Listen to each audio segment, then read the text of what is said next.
தேவனுடைய பிள்ளைகளை, இயேசுவின் நாமத்தில் உங்களை வாழ்த்துகிறேன். இந்த நல்ல நாளை கர்த்தர் கொடுத்திருக்கிறார்.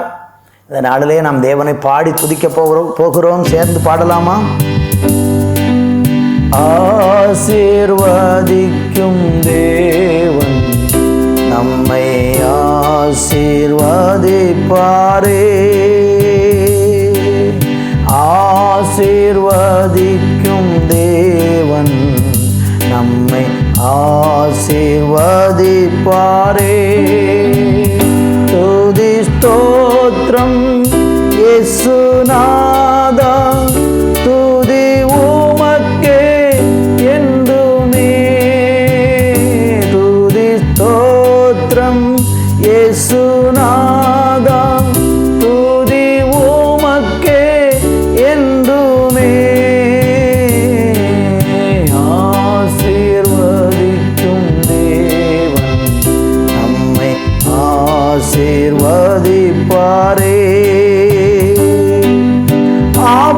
ஆபிரகாமை ஆசீர்வதித்தவர் ஆசீர்வதிப்பாரே. ஈசாக்கை ஆசீர்வதித்த தேவன் ஆசீர்வதிப்பாரே. ஆபிரகாமை ஆசீர்வதித்தவர் ஆசீர்வதிப்பாரே. ஈசாக்கை ஆசீர்வதித்த தேவன் ஆசீர்வதிப்பாரே.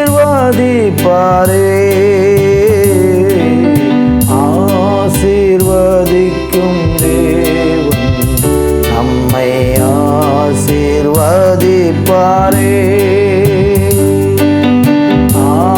ஆசீர்வதிக்கும் தேவன் நம்மை ஆசீர்வதிப்பாரே.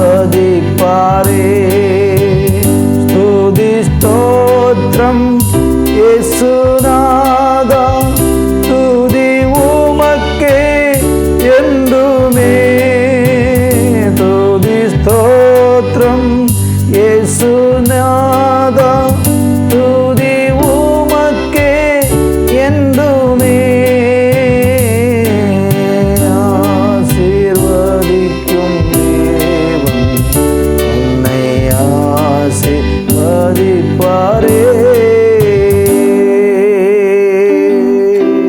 எங்களை ஆசீர்வதிப்பேன் என்று நீங்கள் வாக்கு பண்ணியிருக்கீங்க. அந்த ஆசீர்வாதம் இந்த நாட்களில் எங்களுடைய சிரசின் மேலும் எங்களுடைய தலையின் மேலும் எப்பொழுதும் தங்கியிருப்பதாக என்று சொல்லி நாங்கள் ஆண்டவரே உங்களுடைய சமூகத்தில் ஸ்தோத்திரம் பண்ணி மகிமைப்படுத்துகிறோம். ஆண்டவரே, இந்த வார்த்தையை கேட்கிற எல்லா பிள்ளைகளுடைய குடும்பத்தின் மேலும் இந்த நாட்களில் உங்களுடைய ஆசீர்வாதத்தை அளவில்லாமல் பொழிந்திரள வேண்டும் என்று நாங்கள் செபிக்கிறோம். பெரிய காரியங்களை செய்யும் இயேசுவின் நாமத்தில் பிதாவே, ஆமேன், ஆமேன். அன்பு கர்த்தருடைய பிள்ளைகளே, இந்த நாளிலே ஆண்டவருடைய வார்த்தையை தியானிக்கலாம். 147 சங்கீதம் 13வது வசனம் இப்படியாக சொல்லுகிறது: அவர் உன் வாசல்களின் தாழ்பாள்களை பலப்படுத்தி உன்னிடத்தில் உள்ள உன் பிள்ளைகளை ஆசீர்வதிக்கிறார். கர்த்தர் சொல்லுகிற ஒரு அருமையான வார்த்தை என்ன? அவர் உன் வாசல்களின் தாழ்பாள்களை பலப்படுத்தி உன்னிடத்தில் உள்ள உன் பிள்ளைகளை ஆசீர்வதிக்கிறார். இங்கே சொல்லப்பட்டிருக்கிற வார்த்தையை கவனிங்கள். அவர் நம்மை ஆசீர்வதிக்கிறார். உன்னிடத்தில் உள்ள பிள்ளைகளை ஆசீர்வதிக்கிறார். கர்த்தருக்கு மகிமை. ஆண்டவர் ஆசீர்வதிக்கிறவர்.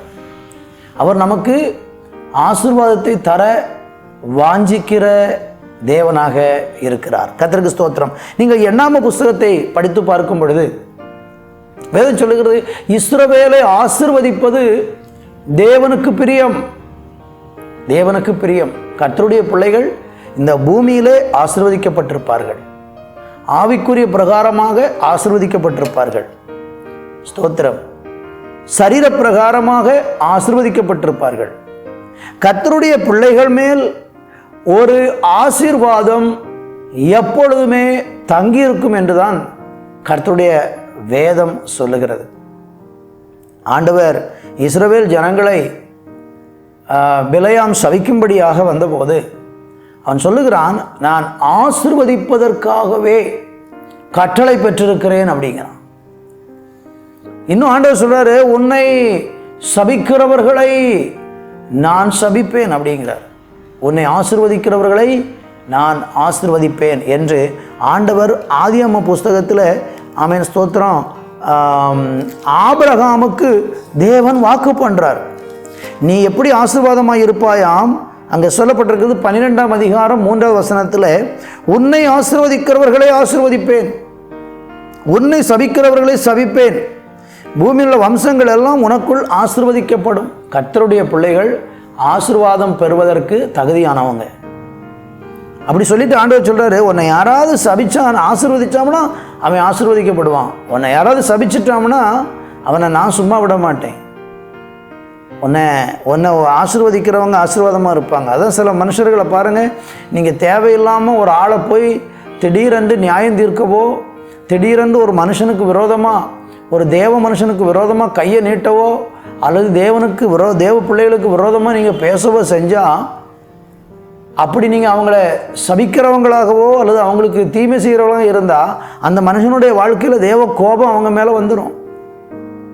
அதனால் நாம் ரொம்ப கவனமாக பேசணும். யோபுவை குறித்து வேதம் சொல்லுகிறது, யோபு பக்தி உள்ளவனும் சன்மார்க்கனும் தேவனுக்கு பயந்து தீமையை விட்டு விலகிறவனுமாக இருந்ததுனால அந்த யோபுக்கு விரோதமாய் பேசுகிறவர்களை பார்த்து ஆண்டவராகிய கர்த்தர் யோபுவின் புஸ்தகம் 42ஆம் அதிகாரத்தில் சொல்லும்போது சொல்கிறாரு, யோபுவை பார்த்து சொல்கிறாரு, உன்னுடைய சிநேகிதர்கள் என்னை குறித்து நிதானமாய் அவங்க பேசலை, அவங்க மேலே எனக்கு கோபம் மூழ்கிறது,